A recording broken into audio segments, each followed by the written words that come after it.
term that is often used in human design is deconditioning. But what is deconditioning and how do you actually do it? Well, that's exactly what we're going to be talking about in today's video. Hi and welcome back to my channel, or welcome if you're here for the first time. My name is Veronica, I'm a coach and a human design guide. On my channel, I share human design with you in a way that is simple and practical so that you can learn how to align who you are, what you do and how you do it to achieve your version of success. So if that sounds good to you, make sure you subscribe if you haven't done so already, and if you like this video, please give it a thumbs up.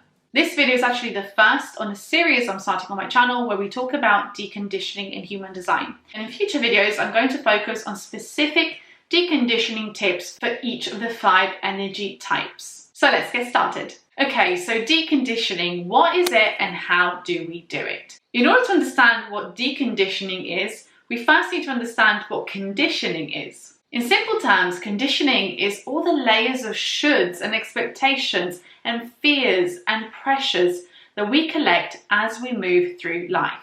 We start to collect conditioning pretty much as soon as we're born, as soon as we start to learn and absorb information from the people and the situations around us. From parents telling you what to do and what not to do, to school teachers, to friends, to colleagues, to partners, we are constantly exposed to conditioning. In fact, conditioning is pretty much inevitable for human beings because we are constantly learning, and with learning comes conditioning. We're essentially being conditioned 24/7, 365 days of the year for as long as we live. But the thing is, conditioning isn't all bad.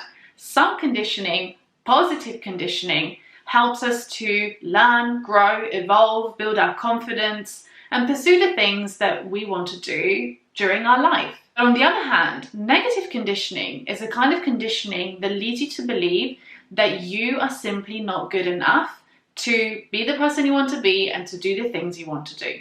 This is the kind of conditioning that leads you to believe that in order to be loved, to be accepted, to be respected, to be successful, you have to change who you are at your core. You have to fit into a certain box. You have to meet certain expectations.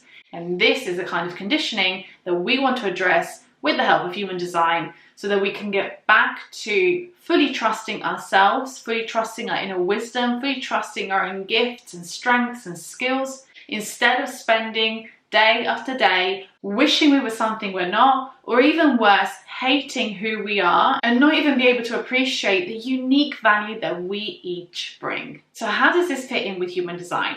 Well, human design gives you insights into how you're designed to thrive, into the way that you're designed to operate, into the way that your energy wants to flow. That is who you are at your very core. That is who you are when you're not trying to be anything else. However, as I've explained, we start to collect conditioning pretty much as soon as we're old enough to absorb information. So who we naturally are at our core is often drowned out and buried under these layers and layers of conditioning. So although human design points us in the right direction, we can't fully align to that version of ourselves because it doesn't feel safe. The only way it's going to feel safe for you to be who you truly are is if you first let go of all those layers of conditioning so that you can gradually get back to who you were always meant to be, and so that doing so feels comfortable, it feels good, it feels enjoyable, and it feels easeful. Through deconditioning, we're first becoming aware of who we're meant to be, and we're then becoming aware of who we've pretended to be. And once we understand what that gap is between the way that we naturally want to operate and the way that we feel like we should be showing up in the world, we can start to slowly bridge it so that they are one and the same. Now, this is exactly the kind of work that I do every day with my clients inside my coaching packages.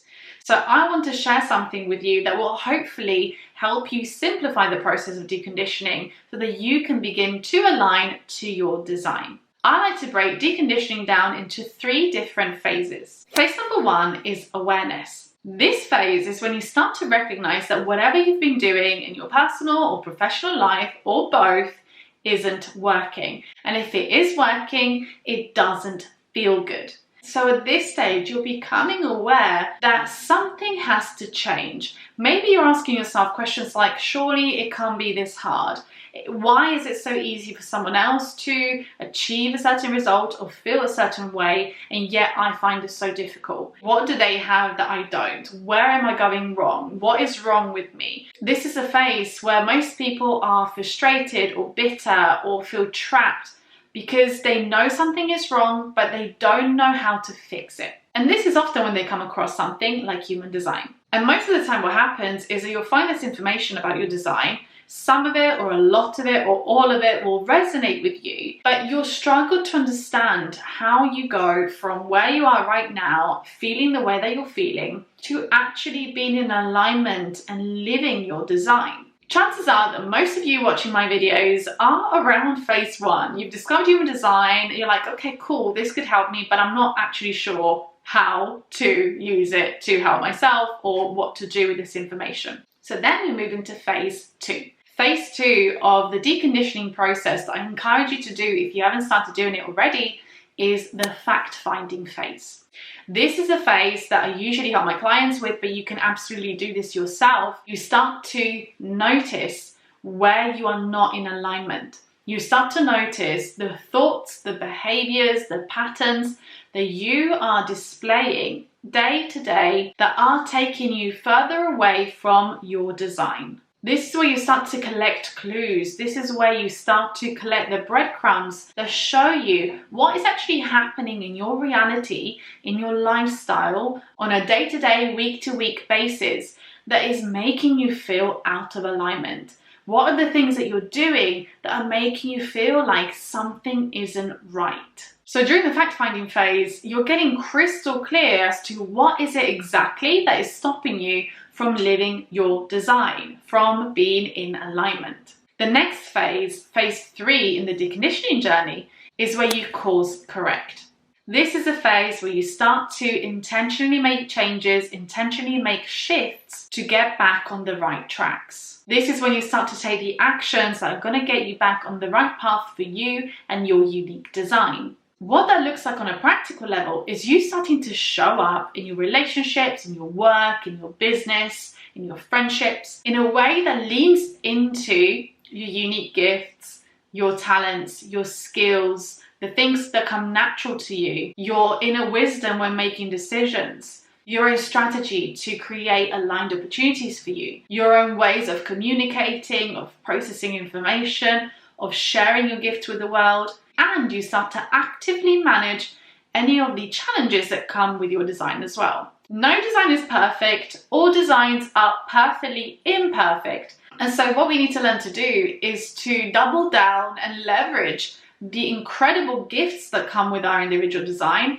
and to be mindful and intentional with managing some of the challenging aspects that come with our design as well. This is a never-ending process. Because as we constantly evolve and grow and change, we need to continue finding that balance in who we are, in what we do, and in how we're doing it.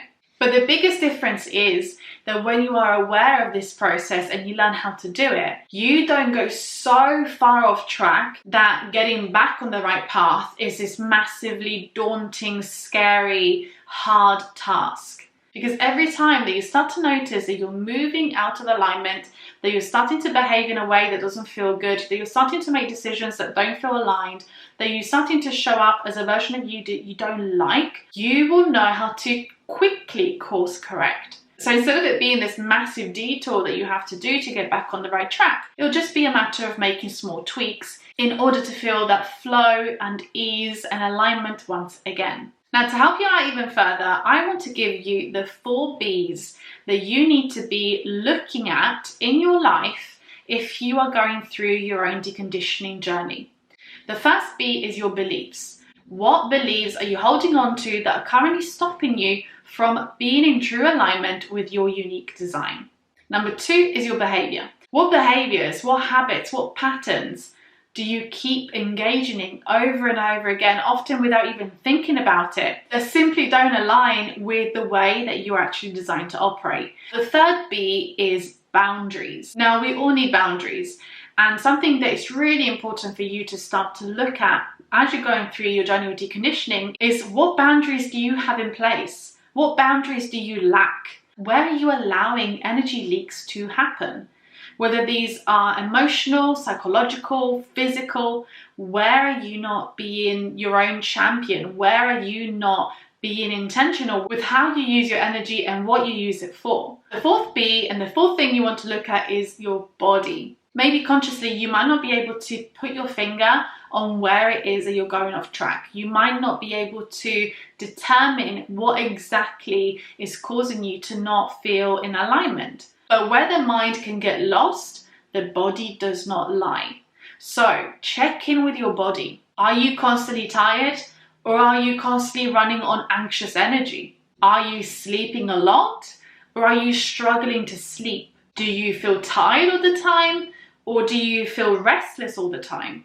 Those are all clues that can point you in the right direction. Maybe you're not using enough of your energy. Maybe you're a manifesting generator or a generator, and you've got so much energy that you need to expend in order to find balance. And at the moment, it's just trapped within you and making you either overly anxious or struggling to sleep. Maybe you are a projector and you're completely burning yourself out 24/7 because you're overworking, you're overexerting yourself. So look at your body, pay attention to it. What is it telling you? And that is another great way to get clear on what might be going on, because once you have all this information, it becomes so much easier to put a plan in place for you to course correct, get back on the right track and get back into alignment with being the amazing, unique individual you were always meant to be. I hope you found this helpful. If you have any questions about deconditioning, make sure you leave them in the comment section below and I will answer them for you as quickly as I can. If you would like any more support from me, then you can find all the different ways that I can help you